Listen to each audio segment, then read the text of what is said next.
All right. Well, we already missed the recipe part. Well, the bulk of it. He's gonna do another part of the recipe for tasting history with Max Miller. Uh, but I'm only now starting to stretch. So here we go. Tasting history with Max Miller. So I was actually hesitant to do another video on mead because I kind of thought, well, I've covered it. I've trod this path.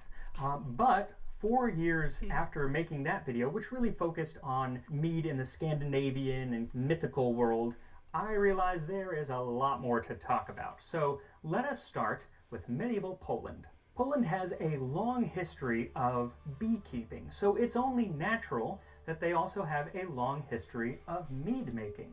All the way back in 996, a diplomat and traveler from Cordoba, Ibrahim ibn Yaqub, visited the court of Poland's first historic ruler, Mieszko I, and he said that besides food, meat, and land for plowing, the country of Mieszko I abounds in mead, which is what the Slavic wines and intoxicating drinks are called. For centuries, mead was a centerpiece of Polish exports. The Poles and the Rus made exquisite mead that was prized above all others in the region. In his 1584 poem Roxalania, the Polish poet Sebastian Klonowicz praises the wines of Italy, but says that they can't hold a candle to the sweet and heavenly nectar that is mead. Earth proffers wine from the rich moisture of the dirt. Jove himself in heaven distills our mead. Bacchus is the author of the vineyard, Jupiter of honey. For if wine is born of the earth, then mead is born of heaven. None can deny it to be a dew celestial. There were several types of mead that were made in the region, and the most expensive, the most prized, was a mead made without adding any water at all. The only thing was honey, and then sometimes they would add the juice of cherries or different berries. And then they would seal it up, bury it, and let it ferment naturally for anywhere from 10 to 50 years. This type of mead was so precious that by the 15th century, Duke Janusz III of Mazovia restricted its consumption to the upper classes. Though because this mead was so expensive, it was usually only the upper classes who could even afford it. So restricting it to them kind of seems unnecessary. They're the only ones who could buy it. And mead in Eastern Europe at this time really does seem to be mostly associated with royalty specifically. Perhaps my favorite mead-loving royal was the 10th century Princess Olga of Kiev, later to become Saint Olga. Though her mead drinking takes place during one of her less saintly moments. See, her husband, Prince Igor, had just been murdered by the Drevlians, and she was upset. Olga was mad, and that makes sense. So she sends a note to the Drevlians saying that they must prepare great quantities of mead in the city where you killed my husband, that I may weep over his grave and hold a funeral feast for him. It seems sweet, but let me tell you, do not mess with Olga, because she shared this mead with the Drevlians, and when they got sufficiently drunk, she had them all massacred. And this was only following her burning a bunch of them alive in a bathhouse while she stood outside taunting them. They don't make saints like that anymore. Now, she wanted this mead so that she could drink it as she mourned the loss of her husband, Prince Igor. And that does seem fairly common in this period in Eastern Europe. In fact, in the 9th century, a traveler, Ibn Rusta, visited the land that is now Serbia, and he wrote that they too drank mead on the occasion of someone's death, and when a year has passed since the death, they take 20 jugs of mead, or more or less, and go with it to that hill. The family of the deceased gathers, they eat and drink there, and then they go their separate ways. But mead wasn't only drunk during times of sorrow, but also times of celebration for festivals and weddings and all sorts of happy events. And when you move further west, it was the same case, but sometimes they used it as a form of payment, like in Wales. In the Welsh law code, known as the Laws of Hywelda, codified in the 10th century, it specifies that some people are to be paid in silver, while for others, a mess of food and a hornful of mead he receives from the court for his provision. There are also guidelines for how much of several different drinks a steward is to receive after giving food and drink to the king. A steward has the length of his middle finger of the clear ale from off the lees, and the length of the middle joint of the bragad, and the length of the extreme joint of the mead. Braggot or braggot was basically a combination of mead and ale, and while delicious, I'm sure, was not worth the same as just the mead. 2 vats of braggot or 4 of ale are paid for 1 of mead. The worth of a vat of mead which is paid to the king is 60 pence. 9 handbreadths is the measure of the vat of mead when measured diagonally, that is, from the furthest bottom groove to the hither rim. Kings around this period were enamored with mead because while in Wales they were using it as a form of payment, in England, if the king was to come over, you had to make sure to have an ample supply of mead on hand.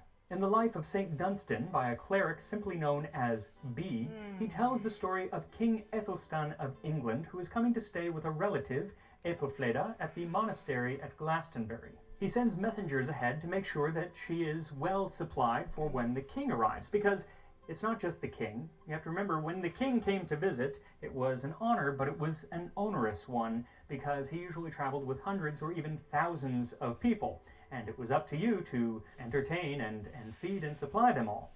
So it turns out that she had plenty of everything except for mead. And the messengers were like, well, this is not gonna fly.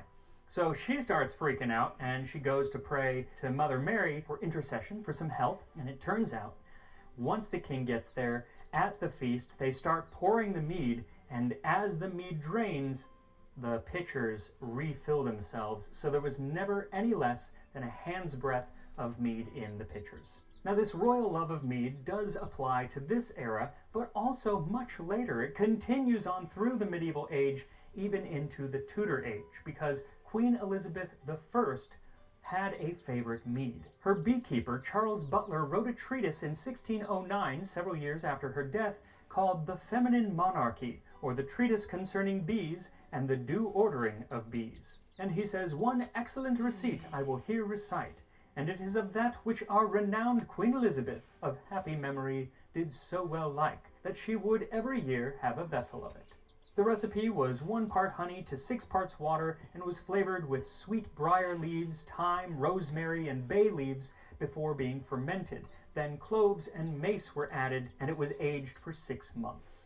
Sadly, it was not long after this period that the popularity of mead began to wane. By the 18th century, in Poland and Russia, vodka, which was much cheaper and much easier to make and much stronger, had really usurped mead's place. And in England, there were several reasons that it kind of went out of fashion.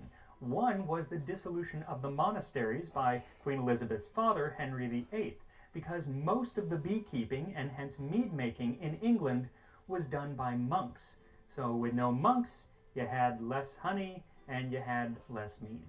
Another factor was the addition of adding hops to ale. This allowed the drink to have a longer shelf life while still being rather cheap, which made it more attractive to the average drinker. Now, mead didn't disappear entirely, it just became more of a niche drink. It was very popular amongst countryside peasants who were making it for themselves because it was available. And to them, it was cheaper than wine, which had really become the more prestigious drink to have. Though some people also drank it for its medicinal properties. It was often thought to be curative, especially when infused with different herbs and spices, just as the bochet is. And in fact, there is a 16th century French treatise that talks about the curative properties of bochet, provided it is made properly. When the bochet is underdone and the honey is not well cooked, it bites the belly hard and generates the diarrhea and makes great suffering. But when it is well cooked and scented, it is delectable to the taste, and it smoothens the voice and clears the throat and the pipes of the lungs and comforts the heart and gives it jubilation. They started adding all sorts of different herbs and spices to the bochet and would sweeten it with sugar or raisins. Then they also sometimes would include less desirable ingredients, like shavings of ivory and hartshorn, each of 3 drams. And that's why I didn't make the 17th century recipe, but stuck with the medieval French recipe from the 14th century, which should be ready to drink. So after the mead has fully fermented, about a month, or when you stop hearing that bubbling, then you can go ahead and rack it. And basically, that is just pouring it into another sterile container and keeping out the dead yeast. Then you can either let it age for a while, or you can drink it as is, which is what I'm going to do right now. And here we are, Boucher, the black mead of medieval France. It smells caramely. There is like a hint of burn, but not unpleasant. I'm not getting a lot of the spices from the scent, so I'm curious what it tastes like.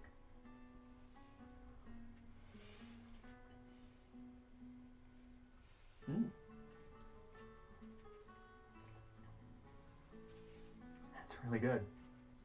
So it's not sweet at all. It's like mead can be really sweet. This isn't sweet at all. The spices are just enough. It's also not as viscous as many meads, and that's because it has a lot more water than most meads that you have today. Some meads today can have like 1 part mead to 4 parts water, sometimes 3 parts water. This is 6 parts water, 1 part mead. So definitely not as thick, probably not as alcoholic, but that's not the point. It's supposed to be curative, and I don't know about that, but tastes good. So I am going to let this sit and age, and maybe in a few months I'll give another crack at it, give it another taste, and see how it develops.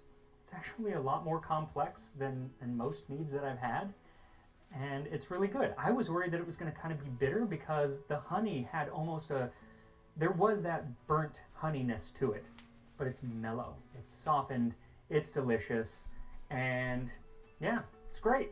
So next week, fingers crossed, I'll be back in my kitchen. It'll be a new kitchen, but it'll be my kitchen. So I will see you over there next time on Tasting History.